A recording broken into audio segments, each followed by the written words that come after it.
Hi viewers, welcome to our channel. ప్రస్తుతం మనతో పాటు భరద్వాజ్ గారు సీనియర్ జర్నలిస్ట్ ఉన్నారు. వారితో ఒకసారి మాట్లాడదాం. సార్ నమస్కారం. సార్ నమస్తే అండి. సార్, ప్రకాశం బ్యారేజ్ కూల్చేయడానికి జగన్మోహన్ రెడ్డి ప్రయత్నాలు చేస్తున్నారు కూడా. అందుకే మొన్న పడవల్ని కూడా పంపించి వారితో గుద్దించారు. ఆ పడవలు వైసీపీకి చెందినవే అని చెప్పేసి చంద్రబాబు నాయుడు గారు అయితే ఆరోపిస్తున్నారు. సార్, మొన్న పడవలు వెళ్ళి ఆ గుద్దడం కాస్త హల్చల్ చేసింది మొత్తం ఏపీ వ్యాప్తంగా కూడా.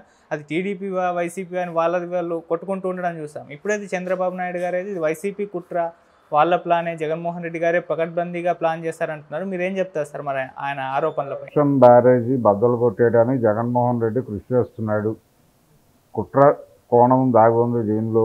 ఆ పడవలు అంటే మొత్తం 2 పడవలేవో ప్రవాహంలో కొట్టుకుపోయాయని, 2 పడవలు అక్కడ గుద్దే ప్రయత్నం చేశాయని, అంటే ప్రకాశం బ్యారేజ్ గేట్లని అలాగే ఇతర వ్యవస్థలని చిన్నాభిన్నం చేసేటువంటి ప్రయత్నం ఈ బోట్ల ద్వారా కల్పించారు. ఇది నందిగం సురేష్కు సంబంధించినటువంటి వ్యక్తులవి. అలాగే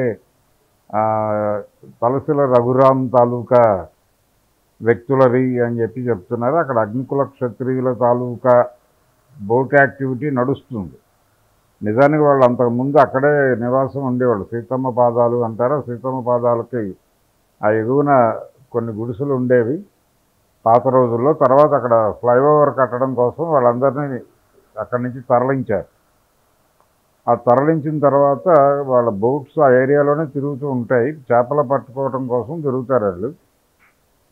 ఈ యాక్టివిటీ అసలు అగ్నికుల క్షత్రియులు అంటేనే అది, ఆ యాక్టివిటీలో ఉంటారు అది. సో వాళ్ళకి చెందినవి. అది లీజుకి ఇచ్చిన వాళ్ళు బహుశా తలసిల రఘురామ్ తాలూకా వాళ్ళు అయి ఉండొచ్చు, నందిగం సురేష్తో రిలేషన్స్ ఉన్న వాళ్ళు అయి ఉండొచ్చు, ఎవరైనా కానీ. ఇప్పుడు అది సీరియస్గా ప్రూవ్ చేయాల్సినటువంటి అవసరం ఉంది. Allegation okay. ఇప్పుడు తెలుగుదేశం పార్టీ ప్రకాశం బ్యారేజ్ని కూల్చడానికి వైసీపీ ప్రయత్నం చేస్తోంది. అలాగే గట్లు తెంపేసింది కూడా వాళ్ళే. బుడమేరు గట్లు, అలాగే అక్కడ ఉన్నటువంటి దానికి లింక్ అయి ఉన్నటువంటి కాలవల తాలూకా గట్లు తెంపేసింది వైసీపీ వాళ్ళే వాంటెడ్గా అనేది ఒకటి ఎస్టాబ్లిష్ చేయడానికి ట్రై చేస్తున్నారు. ఇదే టైంలో వైసీపీ నుంచి సహాయ చర్యలు ప్రాపర్గా జరగటం లేదు. అంటే అవకాశం ఉన్న చోట ఓవర్ డంపింగ్ జరుగుతోంది. ఇప్పుడు సున్నబట్టీల సెంటరు, మొగలరాజుపురం ఆ ఏరియాలో వరద లేదు. ఆ ప్రభావం లేని చోటకు తీసుకెళ్ళి వాళ్ళు అడిగినా అడగకపోయినా ఇళ్లలో పాల ప్యాకెట్లు పడేసి వచ్చేస్తున్నారు. కానీ అవసరం ఉన్న చోట దేవీనగర్ లాంటి మునిగిపోయినటువంటి ప్రాంతాలు, రాజరాజేశ్వరిపేట ఇలాంటి చోట్ల మాత్రం వీళ్ళ యాక్టివిటీ చాలా తక్కువ ఉంది. జనాలు సఫర్ అవుతున్నారు ఇప్పటికీ అనే పద్ధతిలో విమర్శలు చేస్తున్నారు. అలాగే జనసేన నుంచి వైసీపీలోకి వెళ్ళిపోయినటువంటి పోతిరి మహేష్ తను ఇతర పార్టీలు చేస్తున్నటువంటి యాక్టివిటీస్ని తన యాక్టివిటీగా ఆయన ప్రమోట్ చేసుకునేటువంటి ప్రయత్నం చేస్తున్నాడు అనే ఒక విమర్శ ఉంది. ఇలా టోటల్గా వైసీపీ వాళ్ళ రీహాబిలిటేషన్లో వాళ్ళ రోల్ ఏంటి అనేది ఒకటి చర్చ జరుగుతోంది. ఈ విమర్శలు చేయవచ్చు. అంటే తెలుగుదేశం పార్టీ ఆల్రెడీ యాక్టివిటీలో ఉంది కాబట్టి, ప్రభుత్వ పరంగా ఉంది, పార్టీ పరంగా కాదు, ప్రభుత్వ పరమైనటువంటి బాధ్యతల్లో వాళ్ళు ఉన్నారు కాబట్టి ఆ ఏరియాలో చంద్రబాబు నాయుడు ఇతర మంత్రులు కనిపిస్తున్నారు. As a party TDP contribution ఏంటి? వాళ్ళ క్యాడర్ సీరియస్గా రోడ్ల మీద ఉన్నారా? వాళ్ళ క్యాడర్ ఈ రిహాబిలిటేషన్ ప్రోగ్రామ్స్లో పాల్గొంటుందా? లేకపోతే వాళ్ళ పార్టీ తరఫున యాక్టివిటీ ఏమిటి? వాళ్ళు ఏదైనా విడిగా నిధి కలెక్ట్ చేసి అక్కడ ఏదైనా శిబిరాలు నిర్వహిస్తున్నారా? పార్టీ పరంగా, ప్రభుత్వ పరంగా కాదు. ప్రభుత్వపరమైన యాక్టివిటీస్ వేరు, పార్టీ పరమైనటువంటి యాక్టివిటీస్ వేరు. రెండూ చేయాల్సిన అవసరం ఉంది. అలాగే జగన్మోహన్ రెడ్డి పార్టీ కూడా వైఎస్ఆర్సీపీకి ఉన్నటువంటి క్యాడరు, దానికి ఉన్నటువంటి ఇతర కెపాసిటీస్ని ఈ రీహాబిలిటేషన్ ప్రోగ్రాం కోసం వినియోగించాల్సి ఉంటుంది. వినియోగించడం అంటే తను ఫండ్ కలెక్ట్ చేయగలడు, రకరకాల ఇండస్ట్రియలిస్టుల దగ్గర నుంచి ఫండ్స్ కలెక్ట్ చేయొచ్చు, తనకు చెందినటువంటి సంస్థల నుంచి ఇతర ఏరియాల నుంచి ఒకరోజు వేతనం లాంటివి సేకరించవచ్చు. ఇలా రకరకాల తన సింపథైజర్ సెక్టార్ ఉంటుంది ప్రతి ఏరియాలోని. తన సింపథైజర్ సెక్టార్ నుంచి కలెక్ట్ చేసినటువంటి డబ్బులతో తానే నేరుగా సహాయ కార్యక్రమాలు నిర్వహించవచ్చు, శిబిరాలు నిర్వహించవచ్చు, బాధితులను ఆదుకోవచ్చు. ఇప్పుడు అక్కడ ఫ్రిడ్జ్లు అన్నీ పాడైపోయినాయి. ఇళ్లలో ఫ్రిడ్జ్లు, ఎలక్ట్రికల్ అండ్ ఎలక్ట్రానిక్ గూడ్స్ మొత్తం నాశనం అయింది.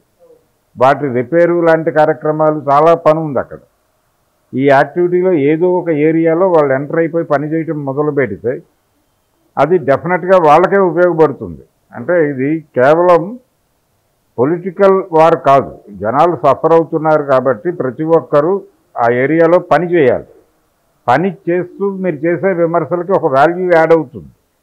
పని చేయకుండా మాట్లాడే విమర్శలకి అంత పెద్ద ప్రభావం ఉండదు. పని చేసేవాడిని వీళ్ళు అనవసరంగా క్రిటిసైజ్ చేస్తున్నారు అనే వైపు వెళ్ళిపోతుంది వీళ్ళ క్రిటిసిజం. అది జరుగుతోంది ఆల్రెడీ. అందుకని పని చేస్తూ క్రిటిసిజం పెడితే దానికి ఒక విలువ యాడ్ అవుతుంది అనే విషయాన్ని జగన్మోహన్ రెడ్డి గారు వారి పార్టీ శ్రేణులు గుర్తించాలి.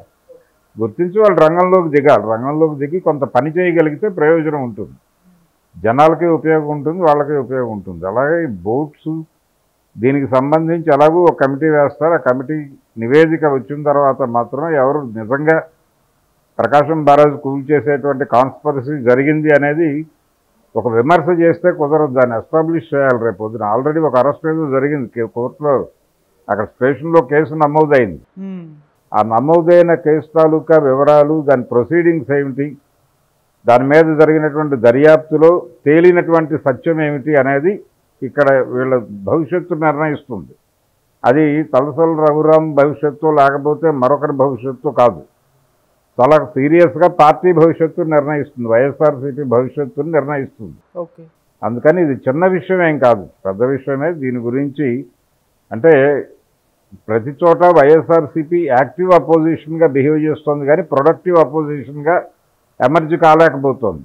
ఈ లోపాన్ని గుర్తించాలి జగన్. గుర్తించి తనని తాను ప్రొడక్టివ్గా మార్చుకొని ప్రజలకు ఏదైనా కష్టం వస్తే తాను అండగా నిలబడి చేయాల్సినటువంటి అవసరం ఖచ్చితంగా ఉంది. అది చేయడం ద్వారా తను రీబిల్డ్ చేసుకోగలుగుతాడు తన ఎంపైర్ని. అలా చేయకుండా వదిలేస్తే దీని తాలూకా నష్టాన్ని భరించాల్సి ఉంటుంది, ప్రభుత్వం అడ్వాంటేజ్ పొందుతుంది. ప్రభుత్వం అడ్వాంటేజ్ పొందకుండా చూడాలి అనుకుంటే నువ్వు అరిచి గోల చేయడం వలన ప్రయోజనం లేదు. అరిచి గోల చేస్తే చాలా తప్పులు జరుగుతాయి. అది చూసాం మొన్న. బుడమేరు నది అన్నాడు ఆయన. బుడమేరు నది కాదనే విషయం తెలియదు ఆయనకి. ఏరు అని దానిలోనే ఉంది, దాని పేరులోనే. అది కూడా చిన్నపాటి ఏరు అనేదే ఉంది ఆ కాంటెక్స్ట్, ఆ పేరు ప్రకారం చూస్తే. అలాంటిది నది అన్నాడు, 11 గేట్లు ఎత్తేసారు అన్నాడు, హడావిడి చేశాడు. వెలగలేరులో రెగ్యులేటర్ ఉన్నటువంటి మాట వాస్తవం. అక్కడ తలుపులు ఉన్నాయి, వాళ్ళు తెరిచారు. అయితే ఈ తెరిచేటప్పుడు వాళ్ళు గోదావరిని క్లోజ్ చేసి, గోదావరి నుంచి వచ్చేటువంటి ఫ్లో కూడా ఇదే కాలంలో నుంచి వెళ్తుంది, దాన్ని ఆపి ఆ తర్వాత ఇక్కడ కనుక ఓపెన్ చేసి ఉంటే దానికి ఏదో ప్రయోజనం ఉండేది. అది లేదు. కాబట్టి జరిగిన లోపాల మీద అంటే కన్స్ట్రక్టివ్ క్రిటిసిజం పెట్టాలి. ఈ బోట్ల విషయం కావచ్చు, ఏ విషయమైనా కావచ్చు, కన్స్ట్రక్టివ్గా వెళ్ళి నిజంగా నేరం జరిగింది అని కనుక ప్రూవ్ అయితే ఎవరిని ఉపేక్షించాల్సిన అవసరం లేదు. వాళ్ళు ఏ స్థాయి వ్యక్తులైనా వాళ్ళకి తగిన శిక్ష పడకపోతే ఇది కొనసాగుతుంది. అంటే ఒక యాక్టివిటీ జరుగుతున్నప్పుడు దాన్ని డిస్టర్బ్ చేయాలి అనుకునే ఆలోచనే కరెక్ట్ కాదు. అటువంటి దుర్మార్గమైనటువంటి ఆలోచన చేసిన వాళ్ళు ఖచ్చితంగా శిక్షార్హులు అవుతారు ఎవరైనా. అంటే బరాజ్ని ఇబ్బంది పెట్టడం, ఆల్రెడీ సబ్స్టేషన్లో ఉన్నటువంటి కండిషన్ ఉంది, చాలా కాలంగా దానికి మరమ్మతులు జరుగుతున్నాయి, రిపేర్లు చేసి అలా నిలబెడుతున్నారు దాన్ని. అది లేకపోతే ఏంటి పరిస్థితి అనేది చూడాలి. ఇంకా నిర్మాణంలో పాలు పంచుకోకపోయినా పర్వాలేదు కానీ విధ్వంసకారులు కాకూడదు ఎవరైనా. అందుకని కొంచెం కాన్షియస్గా వ్యవహరించాల్సిన అవసరం ఉంది. ఈ టైంలో ఏం చేసినా అది పార్టీకి తీవ్రమైన నష్టం కలిగించే పని అవుతుంది.